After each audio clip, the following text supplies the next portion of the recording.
Donald Trump unpredictable. He might attempt to eliminate the leadership of Iran.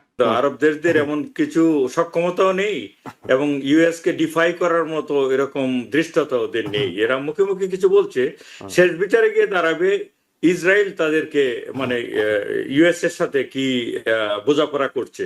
ইরানে যে সামরিক বাহিনী কিংবা অন্যান্য সিকিউরিটি ফোর্সের মধ্যে যুক্তরাষ্ট্রের লোক ওখানে থাকতে পারে। এতটা আয়োজন করার পরে ওরা কোনো ধরনের অ্যাক্টিভিটিস না করে এখান থেকে ফেরত আসবে না। প্রেসিডেন্ট শেষ পর্যন্ত ভূমধ্যসাগরে তো রণতরী পাঠিয়ে দিলেন।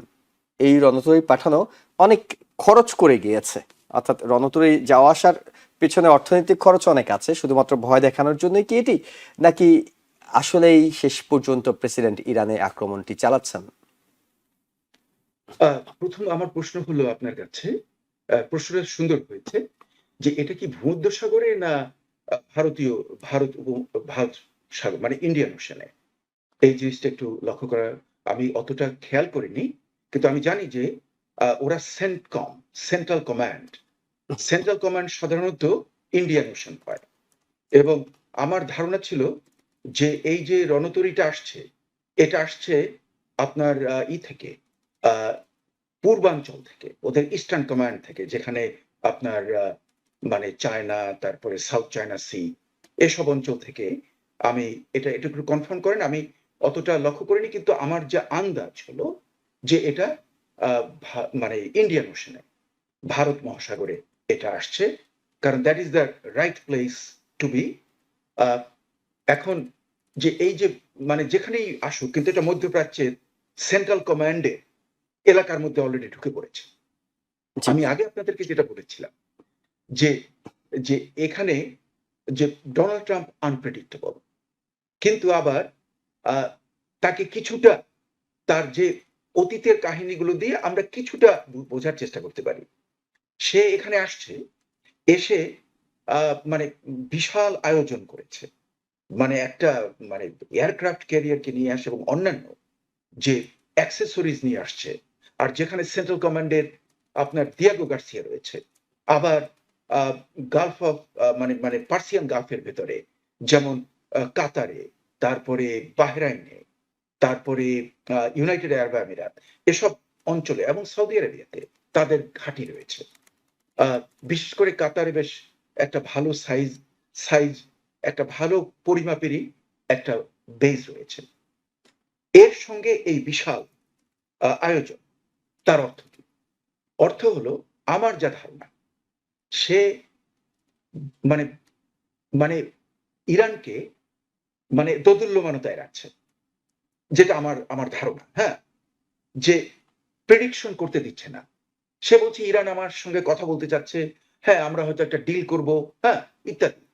কিন্তু আমার যেন মনে হয় হি মাইট, মানে আই এম নট শিওর, এটা আমার মনে হয় he might attempt to eliminate the leadership of Iran. এটা সে করার সম্ভাবনা রয়েছে, এটা ভবিষ্যৎ আমাদেরকে বলে দেবে। কিন্তু ইন দি মিড টাইম যে জিনিসটা হয়েছে যে গ্রাউন্ডে আমরা লক্ষ্য করলাম যে আমি আজকের যে স্টেটমেন্টটা পড়েছি সেটাও কিন্তু ইসলামিক রেভলিউশনারি গার্ডের যে কমান্ডার, তার সেই জেনারেলের কমেন্টস, তার বক্তব্য। কিন্তু যে যে এদের যে সামরিক বাহিনী, যেটা রেগুলার আর্মি, তাদের কিন্তু কারো কোনো স্টেটমেন্ট এখনো আসেনি।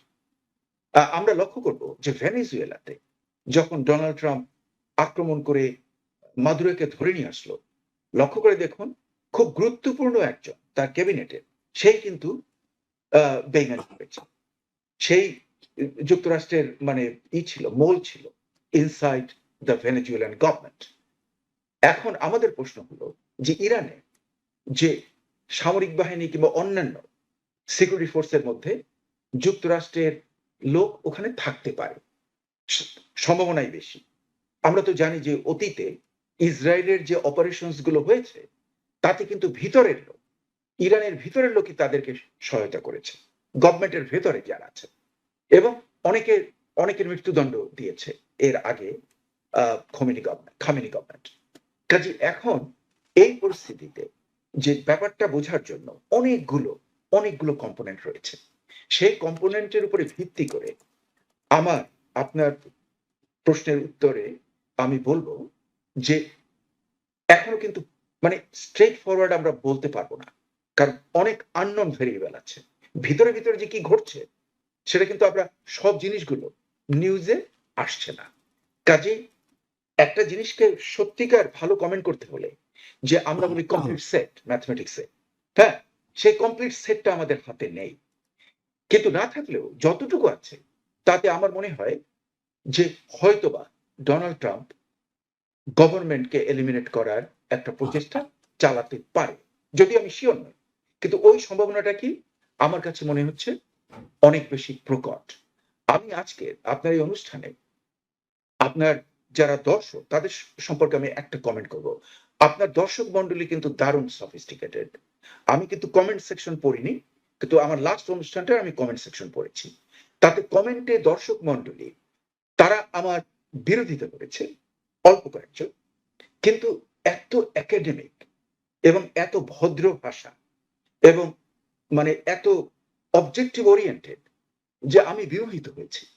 হ্যাঁ, তারা আমাকে সমর্থন করেনি, সে যে আমার বিপক্ষে বলেছে, কিন্তু তার বলার যে ভঙ্গি, তাদের যে আলোচনা, তাতে আমি একটা ডিপ রুটেড একাডেমিয়া খুঁজে পেয়েছি, যে জন্য আমি খুব বিমোহিত হয়েছি। এবং এদের সবাইকে আমার ধন্যবাদ, এই যারা আপনার দর্শক মন্ডলী। জি, আমরা এখন পর্যন্ত ইন্ডিয়ান ওশনে আছে, কিন্তু তাদের চূড়ান্ত পজিশন অর্থাৎ এই রণতরীটি ইউএসএ আব্রাহাম লিঙ্কন রণতরীটি চূড়ান্ত পজিশনে এখনো পৌঁছেনি, এটি বলা হচ্ছে বিভিন্ন সংবাদ মাধ্যমগুলো। আমি সবশেষ সিএনএন ইন্ডিয়ান ওশনে আছে। হ্যাঁ, ওইটাই আমার ধারণা ছিল। জি। আমি যদিও লক্ষ্য করিনি ওইটা, কিন্তু আমার আন্দাজ, অনেকদিন দীর্ঘকাল ধরে তো রাজনীতি দেখি আর জি। শুনি, কাজে আমার ধারণা যে এটা ছিল ওই চায়না সিতে, মানে মানে ওই বাট মানে যেখানে আছে সেখান থেকে হামলা চালাতে সক্ষম। হামলা তারা হ্যাঁ, তাদের ওরে বাপ রে বাপ, জি। এটা দারুণ শক্তিশালী ইসে নৌবহর।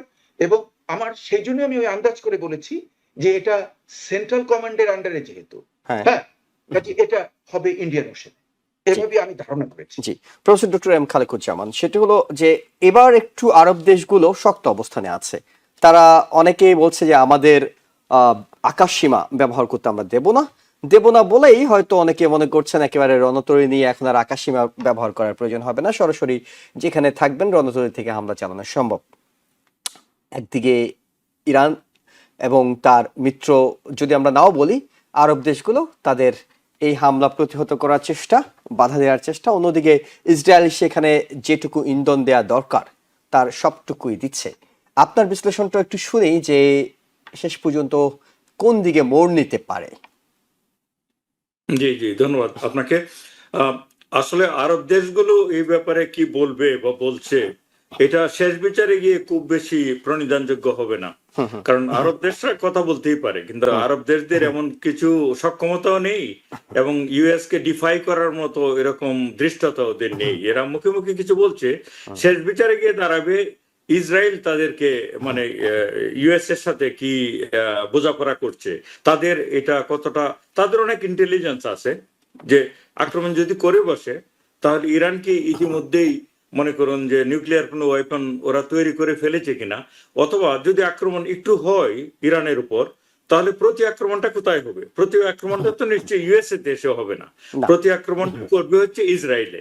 তো ইসরায়েল সেটাকে মানে সহ্য ইসরায়েল করার কিংবা মতো, আরব দেশগুলোতে আমেরিকার যে বেস গুলো আছে সেখানে হয়তো প্রতি আক্রমণের আগে সেকেন্ডারি, আমার দৃষ্টিতে সেটা সেকেন্ডারি। ওকে, ওদের প্রধান টার্গেট হবে ইসরায়েলকে আক্রমণ করা।